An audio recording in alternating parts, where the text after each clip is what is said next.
Hi, I'm Kerry Hoops, Chief Lending Officer at German American State Bank. We thought it'd be a good idea to prepare kind of a short video just to talk about the Paycheck Protection Program that's coming about with a second round of PPP funding. So again, this is part of the economic stimulus bill that was passed by Congress to help businesses still struggling with the COVID pandemic situation. So anyway, I just want to summarize, again, primarily focusing on the second round of what they call second draw Paycheck Protection Program loans that we refer to as PPP loans. So again, some of the key changes that have happened also through the bill that was passed through Congress is that they finally overturned the IRS ruling that expenses funded with PPP loans now can be deductible. Before, the IRS ruled that proceeds from the PPP loan that were spent on payroll and other expenses could not be deducted, but now they can. Also overturned was idle advances no longer will reduce the PPP loan amount at the time of forgiveness. So that change is an also beneficial change that's been made. Also under the what we call PPP2 programs, or sometimes called the second draw PPP loans, they've expanded some of the covered costs. It still is primarily focused on payroll expenses, mortgage interest, rent, and utilities, as was the first round of PPP funding. But it expands further into some business software and computing service expenses, and also worker protection expenditures. For example, we had expenses to help buy masks and other COVID pandemic protection expenses. Those could be potentially deducted and spent with the PPP money. So again, pretty similar as the first round of PPP loans. The covered period is going to be anywhere from 8 weeks to 24 weeks and can be any period in between there. So again, that's the period you have available to spend your PPP money after you get it. And again, there's going to be a more simplified PPP forgiveness process for loans of $150,000 or less. So those are kind of the key changes, going into this round of PPP.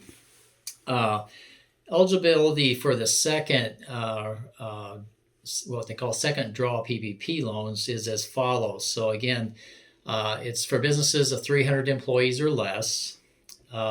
You have to have received the first round of PPP loans and had to use that money or plan to use that money in full before you apply for the second round of PPP loans.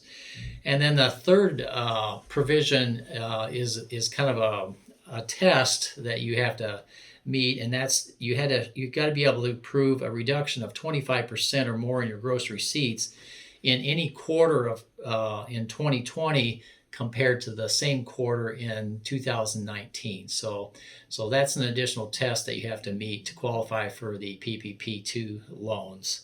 And that can be done on a quarter-to-quarter basis, comparing 2020 to 2019, or on an annual basis. Again, just reviewing my notes so I don't miss anything for everybody.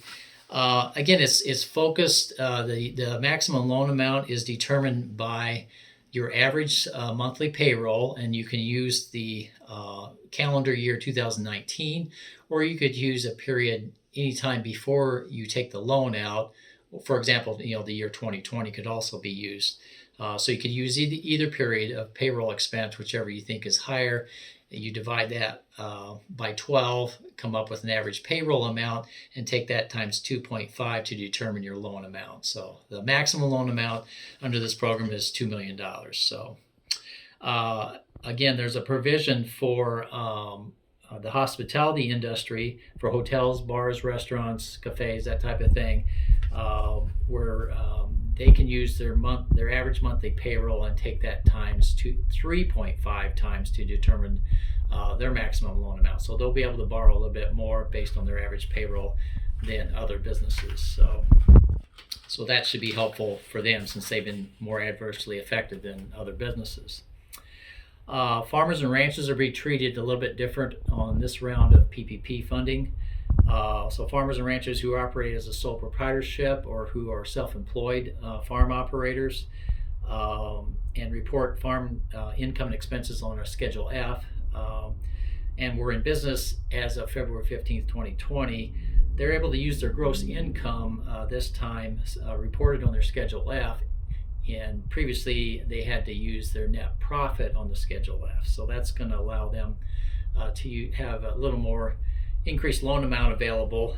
The gross income, though, cannot exceed $100,000. So if you take $100,000 divided by 12 and multiply that times 2.5 times, you would come up with a maximum loan of $20,800. So the challenge is the second round, again, the farmers also have to meet the gross revenue reduction test, where their gross revenue in any particular quarter in 2020 compared to 2019 or annually has to be down at least 25% or more in 2020. So again, you have to meet that test in order to apply for a PPP2, and again, have to have had a PPP1 before you can apply for a PPP2. So